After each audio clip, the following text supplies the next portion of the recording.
같은 회사에서 일했던 두 직원이 있습니다. 한 명은 상사를 최고의 리더였다고 말합니다. 다른 한 명은 똑같은 상사를 최악의 인간이라고 증언합니다. 같은 사건을 목격한 증인들이 법정에서 완전히 다른 이야기를 합니다. 누군가는 그 사람이 먼저 때렸다고 하고 누군가는 방어했을 뿐이다라고 주장합니다. 그렇다면 도대체 진실은 무엇일까요? 오늘 영상으로 당신의 세상을 바라보는 방식은 완전히 달라질 것입니다. 그리고 지금 겪고 있는 많은 갈등과 오해가 사라질 것입니다. 당신의 소중한 구분 헛되이 하지 않겠습니다. 영상 시작 전 구독과 좋아요 부탁드립니다. 오늘 제가 드릴 메시지는 당신이 세상을 어떻게 보고 있는지에 대한 이야기입니다. 저도 그렇고 당신도 세상을 있는 그대로 보지 않습니다.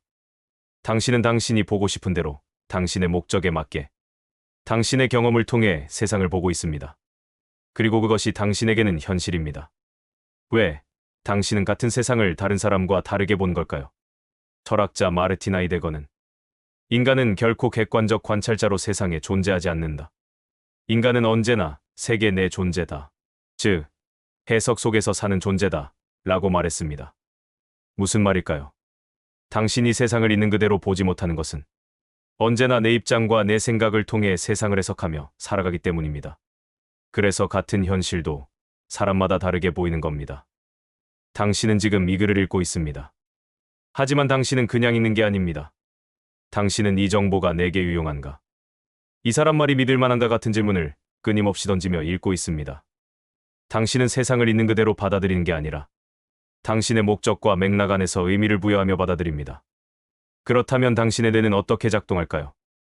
2011년 듀크 대학교 신경과학 연구팀은 흥미로운 실험을 진행했습니다. 피실험자들에게 이미지를 하나 보여줬습니다. 어떤 사람은 젊은 여성으로 보이고 어떤 사람은 늙은 여성으로 보이는 그림이었죠. 결과는 놀라웠습니다. 사람들은 자신이 먼저 본 것을 계속 보려고 했습니다. 처음에 젊은 여성으로 본 사람은 아무리 설명을 들어도 젊은 여성으로만 보였습니다. 늙은 여성으로 본 사람도 마찬가지였습니다. 심리학에서는 이를 확증 편향이라고 부릅니다. 버지니아 공과대학교의 신경영상 연구에 따르면 뇌는 자신의 믿음을 확인시켜주는 증거에 대해 그렇지 않은 증거보다 훨씬 더 높은 가중치를 부여한다고 합니다. 더 충격적인 연구가 있습니다. 스탠퍼드 대학교에서 사형제도에 대한 연구를 진행했습니다. 사형제도 찬성자와 반대자들에게 똑같은 연구 자료를 읽게 했습니다. 결과는 어땠을까요? 찬성자들은 그 자료를 읽고 역시 사형제도가 필요하다는 결론을 내렸습니다. 반대자들은 똑같은 자료를 읽고 역시 사형제도는 폐지해야 한다는 결론을 내렸습니다. 같은 자료, 정반대의 결론. 어떻게 이런 일이 가능할까요? 이 현상은 진실을 왜곡하는 게 아닙니다. 단지 나의 관점 안에서 세상을 바라볼 뿐입니다. 마치 빨간 색안경을 쓴 사람이 세상을 빨갛게 보는 것처럼 당신은 당신의 색안경을 통해 세상을 보고 있습니다. 문제는 당신이 색안경을 쓰고 있다는 사실을 모른다는 것입니다. 그렇다면 당신은 도대체 어떤 색안경을 쓰고 있을까요? 하이데거의 철학과 현대 심리학을 바탕으로 세 가지 색안경으로 말씀드리겠습니다. 이 세 가지만 이해하면 당신은 지금 자신이 어떤 시선으로 세상을 보고 있는지 알게 될 것입니다. 첫 번째는 과거의 색안경, 게보어펜하이트, 즉 피투성입니다. 여기서 피투성은 내가 바꿀 수 없는 것을 인정하는 시작점입니다. 하이데거는 인간을 던져진 존재라고 하였습니다. 당신은 태어나는 것을 선택할 수 없습니다. 어떤 부모 밑에서 자랄지, 어떤 환경에서 살지, 어떤 상처를 받을지 선택하지 못합니다. 이런 과거가 당신이 현재를 보는 첫 번째 색안경입니다. 심리학에서는 이를 애착이론과 스키마로 설명합니다. 어릴 때 부모가 늘 바빴던 아이는 잘합니다. 그 아이는 성인이 되어서도 연인이 답장을 늦게 하면 나를 중요하게 생각하지 않는구나라고 해석합니다.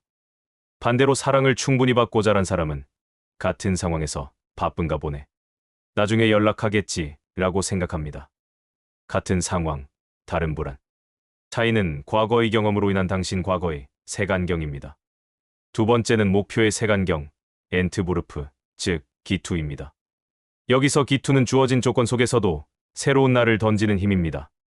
하이데거는 인간을 던지는 존재라고도 하였습니다. 우리는 항상 무언가를 향해 나아갑니다. 미래의 가능성을 향해 자신을 던집니다. 주어진 조건 안에서 목표를 향한 관점이 당신이 현재를 보는 두 번째 색안경입니다. 심리학에서는 이를 선택적 주의라고 합니다. 우리의 뇌는 목표와 관련된 정보만 선택적으로 인식합니다. 당신이 새 차를 사려고 합니다. 그 순간부터 거리에는 그 차종만 보입니다. 이 차가 이렇게 많았나 싶을 정도로요. 차는 원래 그만큼 있었습니다. 하지만 당신의 뇌가 이제야 인식하기 시작한 겁니다. 같은 거리, 다르게 보이는 세상. 차이는 목표의 색안경입니다. 마지막 세 번째는 믿음의 색안경, 포어페슈텐니스, 즉 선의해입니다. 선의해는 인간이 항상 어떤 배경 지식, 신념, 관점 같은 먼저 알고 있는 것 속에서 세상을 이해하는 것입니다. 하이데거는 말했습니다. 모든 이해는 선의해에서부터 출발한다. 당신은 백지 상태로 세상을 보지 않습니다. 이미 가진 암, 지식, 관념이라는 틀을 통해 세상을 봅니다. 심리학에서는 이를 확증 편향으로 설명합니다. 내가 지지하는 정당이 아닌 사람은 믿을 수 없어라고 말하는 사람이 있습니다. 지지하지 않는 정치인이 친절하게 다가오면 그는 생각합니다. 저 사람 뭔가 속셈이 있겠지. 지지하지 않는 정당의 정치인 의혹이 뉴스에 나오면 그는 생각합니다. 역시 저 정당은 믿을 수 없어. 반대로 내가 지지하는 정당의 정치인은 기본적으로 선하다고 믿는 사람은 같은 상황을 완전히 다르게 해석합니다. 같은 사건, 다른 의미. 차이는 믿음의 색안경입니다. 여기서 많은 사람이 이렇게 생각합니다. 그럼 색안경을 벗으면 되겠네. 객관적으로 보면 되겠네. 불가능합니다. 하이데거는 명확히 말했습니다. 인간은 색안경을 벗을 수 없다. 인간은 언제나 해석 속에 있다. 물고기가 물 밖으로 나올 수 없듯이 우리는 해석 밖으로 나올 수 없습니다. 색안경이 곧 우리의 시선이기 때문입니다. 그렇다면 우리는 무엇을 할 수 있을까요? 색안경을 벗는 게 아니라 색안경을 자각하는 것입니다. 나는 지금 이런 색안경으로 세상을 보고 있구나. 이 자각 하나만으로도 모든 것이 달라질 것입니다. 누군가의 말에 화가 납니까? 누군가의 행동이 불편합니까? 그 순간이 바로 당신의 색안경이 작동하는 순간입니다. 즉시 멈추고 스스로에게 물어보세요. 왜 화가 나지? 대부분의 경우 그 사람이 틀려서가 아닙니다. 당신의 믿음과 다르기 때문입니다. 상사가 피드백을 줬을 때 이 부분은 좀 더 보완하면 좋겠어요 라고 하면 당신은 기분이 나쁠 때가 있습니다. 날 무시하는 거야? 이럴 때 스스로에게 물어보세요. 과거의 색안경인가? 목표의 색안경인가? 믿음의 색안경인가? 이 질문 하나가 당신의 반응을 완전히 바꿉니다. 같은 피드백을 다른 색안경으로 보면 어떻게 될까요? 상사는 나를 무시하는 게 아니라 내가 더 나아지길 바라는구나. 상사는 나를 싫어하는 게 아니라 이 프로젝트의 성공을 바라는구나. 색안경을 바꾸는 순간 세상은 그대로인데 당신의 세계는 완전히 달라집니다.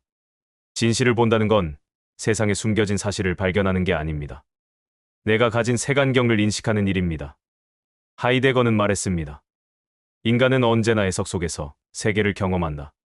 당신이 누군가를 미워한다면 그 사람의 행동을 미워하는 게 아니라 당신 안의 색안경이 미워하는 것일지도 모릅니다. 누군가의 말이 불편한 이유는 그 말이 틀려서가 아니라 내 믿음과 다르기 때문입니다. 그러니 이제부터는 무엇이 진실인가를 묻지 마십시오. 대신 이렇게 물어보세요.